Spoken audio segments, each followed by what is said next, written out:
आप दरिंदों से अपना बंगाल बचाए रखिएगा, आप दरिंदों से अपना बंगाल बचाए रखिएगा। मैं बंगाल में खड़ा हूं और मुझे मेरे पुराने 4 मिसरे याद आ रहे हैं और मुझे लगता है कि इस माहौल में बहुत ज्यादा उसे पढ़े जाने की जरूरत है। मैं 4 मिसरे पढ़ता हूं ताकि आप बेदार हो जाएं, फिर आपसे थोड़ी सी गुफ्तगू करूंगा। अपने अश्कों से अपना रूमाल बचाए रखिएगा। क्या ये वही शिवपुर के लोग हैं जिन्हें मैं 5 साल पहले छोड़ के गया था? मुझे ये भी देखना है कि अपने अश्कों से अपना रूमाल बचाए रखिएगा। प्यार मोहब्बत वाले सब आमाल बचाए रखिएगा। वो लाशों को नींव में रख कर कुर्सी पाना चाह रहे। आप पहुंचिएगा वहां तक जहां मैं आपको पहुंचाना चाहता हूं कि वो लाशों को नींव में रख कर कुर्सी पाना चाह रहे। आप दरिंदों से अपना बंगाल बचाए रखिएगा, आप दरिंदों से अपना बंगाल बचाए रखिएगा। शिवपुर वालों, मैं जानता हूं ये जो जगह है ये मोहब्बतों की जगह है। ये शिवपुर जो हावड़ा है यहां सारे लोग मिलजुल के रहते हैं, लेकिन जब जब टीवी चैनल देखो तब तब ऐसा लगता है जैसे पूरा शहर सुलग रहा हो। कभी कभी मैं सोचता हूं कि जब मैं टीवी चैनलों पे बंगाल की, शिवपुर की, हावड़ा की, कलकत्ता की खबरें देखता हूं तो मैं अपने यहां के साथियों को, सबा इस्माइल साहब को फोन लगाता हूं कि क्या बंगाल में सच में ऐसा कुछ हो रहा है? तो वो बताते हैं भाई हमें तो पता ही नहीं, हम तो यहाँ बैठे हुए हैं, हमें भी टीवी चैनल पे दिखाई पड़ रहा है, यहाँ तो ऐसा कोई मामला नहीं। जबकि बंगाल बहुत मोहब्बतों का शहर है। मैं 4 मिसरे और पढ़ता हूं। आप दरिंदों से अपना बंगाल बचाए रखिएगा कि चाहत वाले सारे मौसम साथ मनाता है बंगाल। चाहत वाले सारे मौसम साथ मनाता है बंगाल। चाहे खुशियां हो या मातम साथ मनाता है बंगाल। नफरत वालों आकर देखो अपनी आंखों से। अब यहां से वहां तक एक एक हाथ उठे और आपकी तालियों का शोर दिल्ली तक जाए जो मैं मिसरे पढ़ने चल रहा हूं। मैं इस दौर में जो सच बोल रहा हूं ये किसी टीवी चैनल पे नहीं दिखाया जाएगा, लेकिन आपकी तालियों के शोर के साथ इसे दिल्ली तक पहुंचने से भी कोई नहीं रोक सकता, क्योंकि इसमें बंगाल की तहजीब है, इसमें बंगाल की मोहब्बत है। मैं मिसरे पढ़ रहा हूं कि चाहे खुशियां हो या मातम साथ मनाता है बंगाल। चाहत वाले सारे मौसम साथ मनाता है बंगाल। नफरत वालों कर देखो अपनी आंखों से। दुर्गा पूजा और मुहर्रम साथ मनाता है बंगाल। दुर्गा पूजा और मुहर्रम साथ मनाता है बंगाल। ये इस मिट्टी की खूबसूरती है।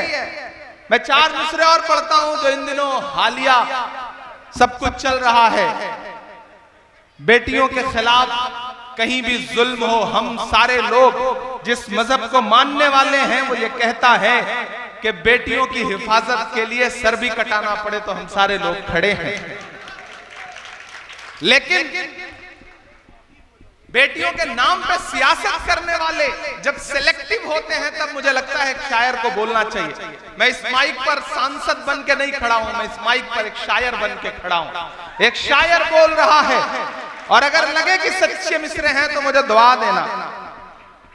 ये सुना है बेटियों के हाल पे गुस्से में है, मैं नाम नहीं लूंगा, आप पहुंच जाएंगे मैं जहां तक पहुंचाना चाहता हूं। सुनिएगा, ये सुना है बेटियों के हाल पर गुस्से में है, ये सुना है बेटियों के हाल पर गुस्से में है, जो थे पिछले साल चुप इस साल पर गुस्से में है, जो थे पिछले साल चुप इस साल पर गुस्से में है, जिनको हमदर्दी रही बिल्किस के रेपिस्ट से, यहां से वहां तक, जिनको हमदर्दी रही बिल्किस के रेपिस्ट से, मणिपुर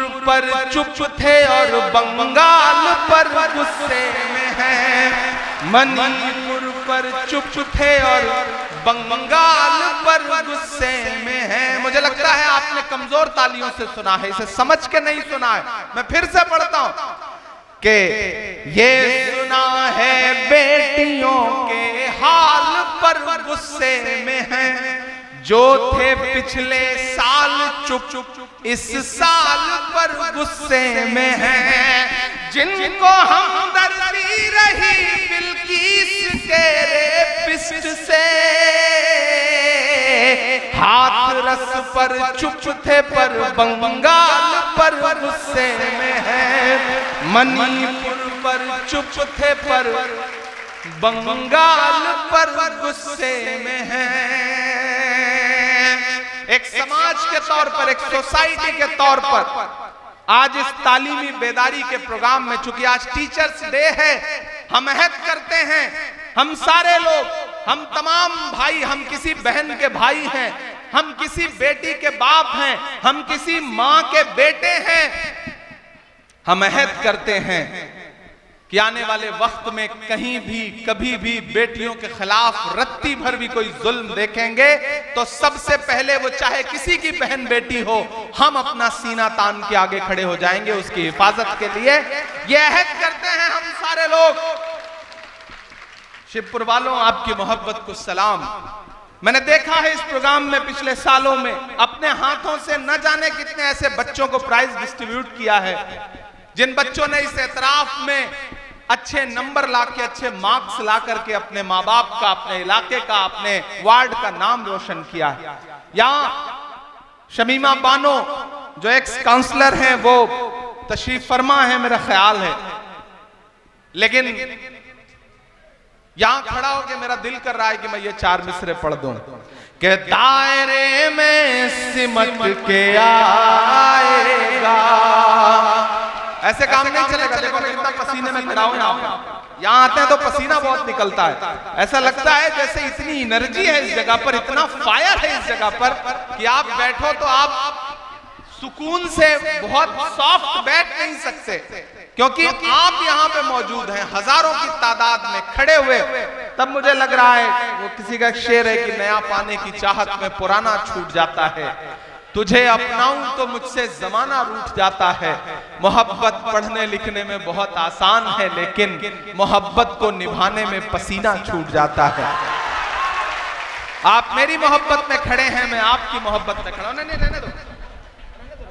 मैंने इसलिए थोड़ी कहा था कि आप पानी पिलाने लगो, हवा देने लगो, ऐसी कोई जरूरत नहीं। इतना कमजोर नहीं हूं, मोम का पुतला नहीं हूं। हमको उड़ने के तरीके न सिखाओ यारो, पेड़ से आए हैं पिंजरे से नहीं आए हैं। के दायरे में सिमट के आएगा। मैं कोई नाम नहीं लूंगा, आप बहुत समझदार लोग। एक एक मिसरा, एक एक लफ्ज आपकी धड़कनों की तर्जुमानी करे तो यहां से वहां तक एक एक हाथ उठा हुआ चाहिए मुझे चौथे मिसरे पे। के दायरे में सिमट के आएगा, हर रवायत से हट के आएगा, हर रवायत से हट के आएगा। आंधियों को जरा खबर कर दो, आंधियों को जरा खबर कर दो, शेर वापस वापस पलट के आएगा, शेर वापस पलट के आएगा, शेर वापस पलट के आएगा। शिवपुर वालों कभी सोचा है आपके खिलाफ साजिशें कितनी हैं? आपके भाई के खिलाफ, आपके मोहब्बत वाले रहनुमा के खिलाफ इतनी साजिशें क्यों हैं? वो मुझे किसी ने किस्सा सुनाया एक दिन कि एक जुगनू जंगल में सुकून से रहता था, शाम होती थी, चमकता था, अपनी जिंदगी सुकून से जी रहा था। एक सांप उसे बैठ के लगातार देखा करता था। एक दिन सांप को पता नहीं क्या सूझा, उसने सोचा ये जुगनू ये तो रोशनी दे रहा है, आज तो इसे निगल ही जाऊंगा। वो उसके पीछे पड़ गया। जुगनू आगे आगे, सांप पीछे पीछे भागता रहा। जुगनू को लगा मैं कितना भागूंगा। फिर उसने सोचा मुझे पलट के पूछना चाहिए इस सांप से कि भाई क्यों, दुश्मनी क्यों? वो पलटा, उसने सांप से कहा भाई तुम मुझे निगलना चाहते हो, निगल लेना, मेरे 2 सवाल हैं, उसका जवाब दे दो। तो सांप ने कहा अच्छा बताओ।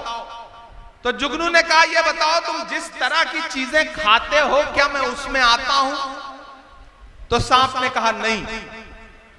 तो जुगनू ने कहा सांप से ये बताओ मैंने तुम्हारा कोई नुकसान किया है? तो सांप ने कहा नहीं।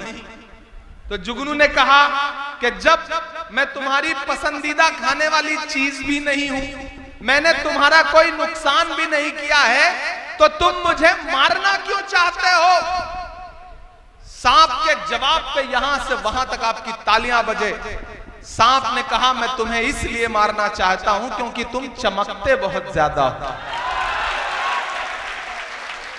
दरअसल इस दौर में चमकना ही सबसे बड़ा कसूर है, इस दौर में बोलना ही सबसे बड़ा कसूर है, इस दौर में मजलूमों के साथ खड़ा होना ही सबसे बड़ा कसूर है। लेकिन मैं इसलिए जिंदा हूं कि मैं बोल रहा हूं, मैं इसलिए जिंदा हूं कि मैं बोल रहा हूं। दुनिया किसी गूंगे की कहानी नहीं लिखती, डरने से काम नहीं चलेगा, हम डरने वाले लोग नहीं हैं। अमीरे शहर तेरा हुक्म मान ले लेकिन, अमीरे शहर तेरा हुक्म मान ले लेकिन किसी फकीर की आवाज रोक लेती है। तमाम शहर तेरे हक में बोलता है मगर मुझे ज़मीर की आवाज रोक लेती है।